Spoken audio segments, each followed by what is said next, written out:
All right, we're gonna get ready to show Chopping Mall. Who here hasn't seen Chopping Mall? Whoa! See, now this makes it all worth it. So, who here has been to the mall? who here has been to the mall in the 80s?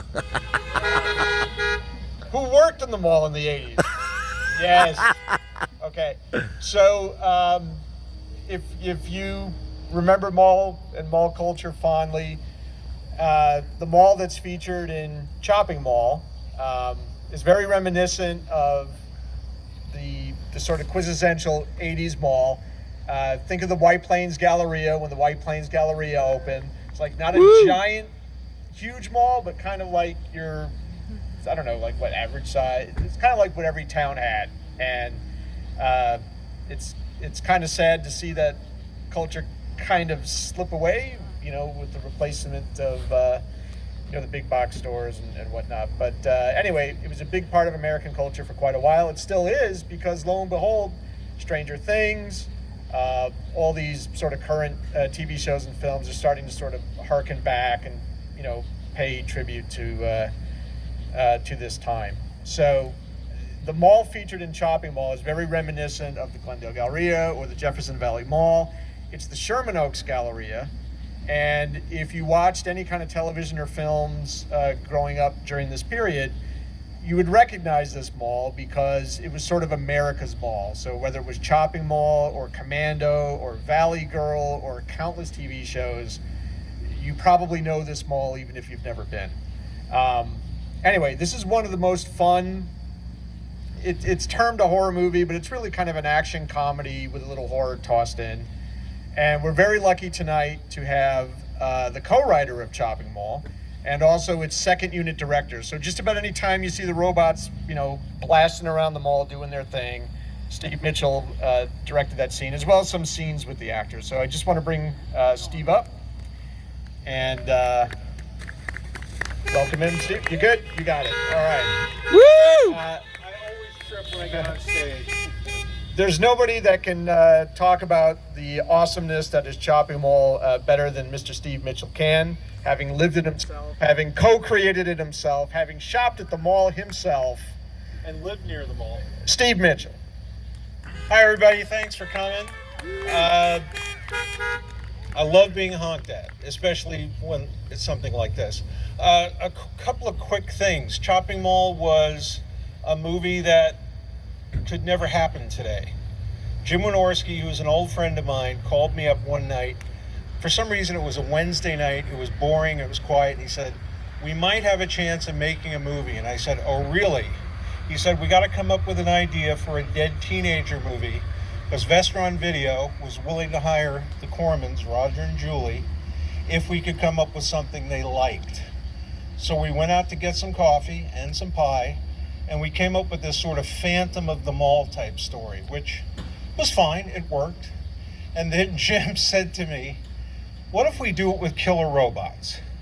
And what happened was I sort of took a deep breath. I did the nod thing, and I said, "Okay." And we worked up a new outline or beat sheet or a little bit of both, submitted it the next day. Julie Corman sent it to Vestron Video, and we had a go picture in a week. No script. We wrote the script at Roger's office. Jim and I, there's no casting credit on the movie because Jim and I cast the picture.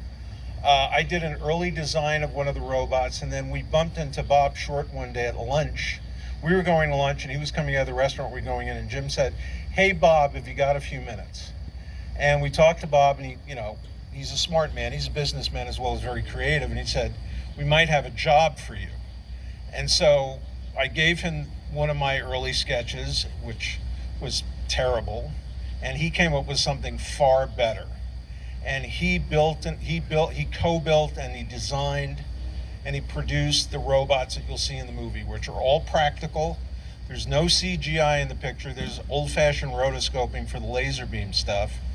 And it was very interesting. When we were making the movie, we had this idea, we cast it, and we just went to the mall to make a movie that we wanted to see.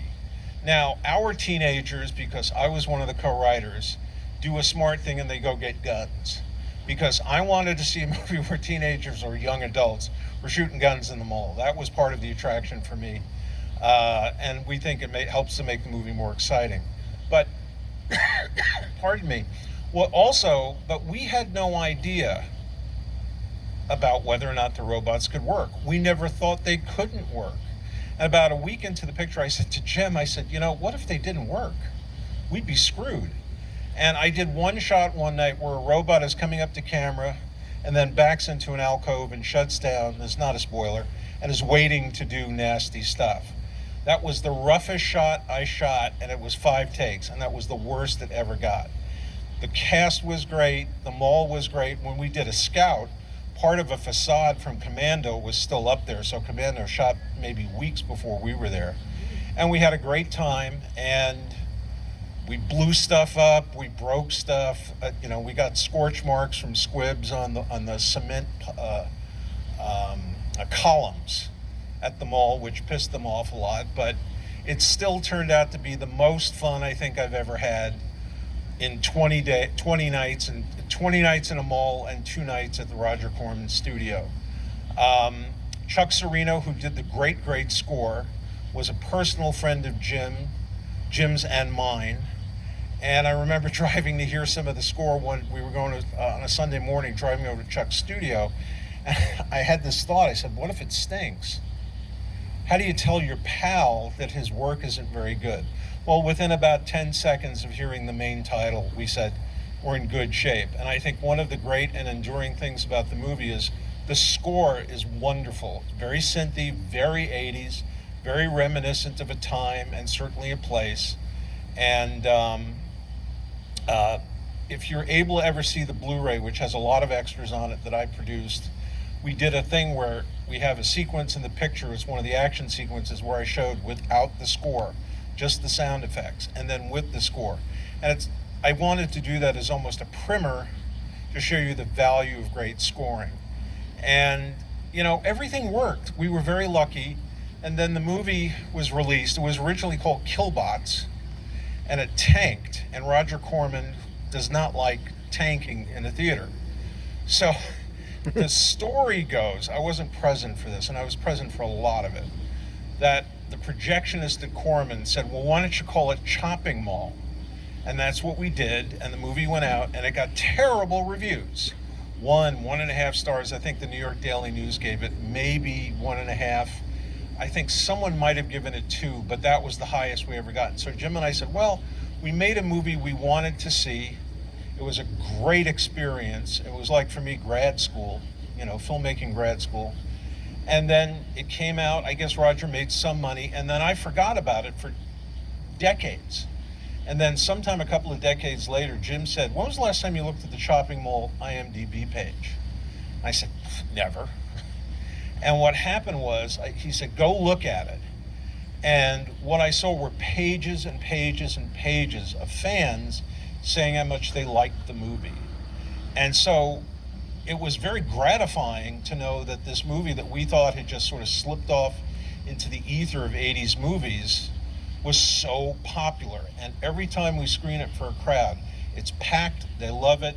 Thank God they laugh in the right places.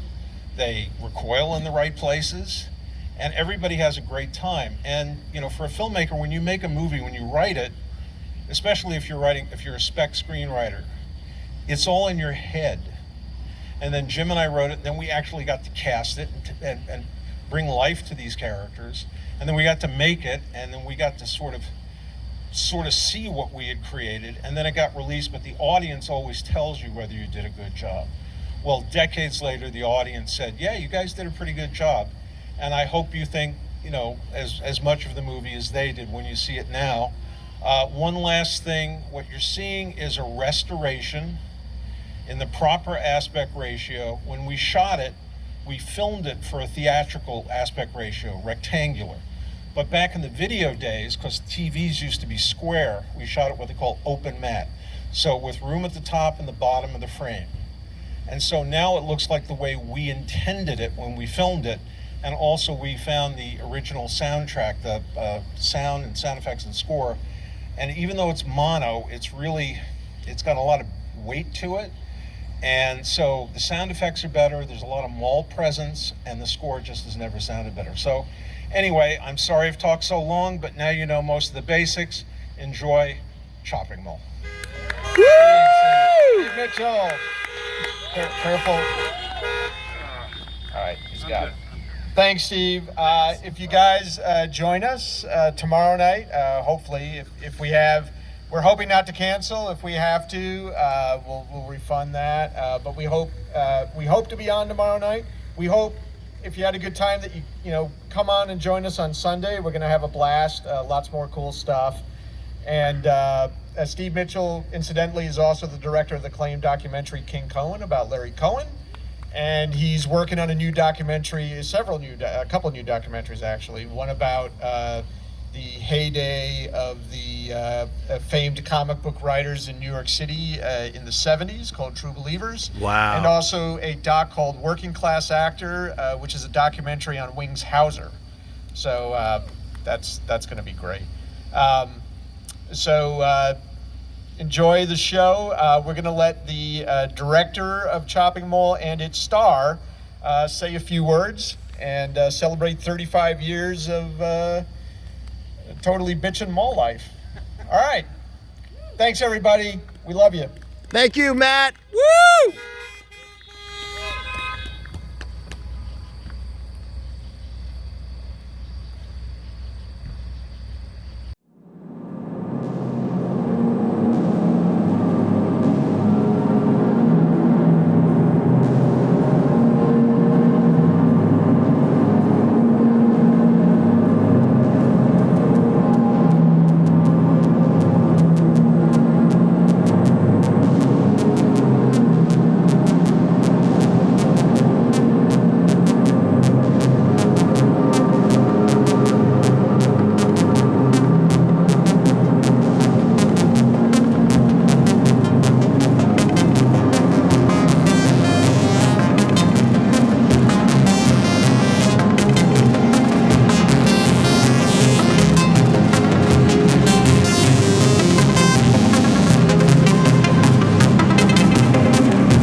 Oh, hell. What are you doing in my kitchen? I'm Jim Wynorski, director of Chopping Mall, and welcome to the Sleepy Hollow Film Festival. We had a great time making this movie back in the day, and it was 22 nights of fun in the mall, and I hope you enjoy it. Everybody got action, everybody got laid, and I think you're going to enjoy it. If you have any other questions, ask Steve Mitchell. He's here in person. Bye. Hi, Sleepy Hollow, New York. Hi, I'm Kelli Maroney, otherwise known as Allison Park, and I am here to welcome you to the Sleepy Hollow Drive-In for the 35th anniversary of Chopping Mall. Can you believe that? So welcome. I'm stunned that 35 years later, I'm welcoming people to see Chopping Mall, and that all this time later, people still get a kick out of it, and still have fun, and still enjoy it. And I couldn't have asked for it. In my wildest dreams, I never would have even thought to say, you know what would be great? Is if 35 years later, people still loved something that you did and had fun with it. And I just hope that you have as much fun watching it as we had making it, because we really did. And I couldn't be any more honored that you're here tonight to watch Chopping Mall. I can't believe it. I'm not even kidding.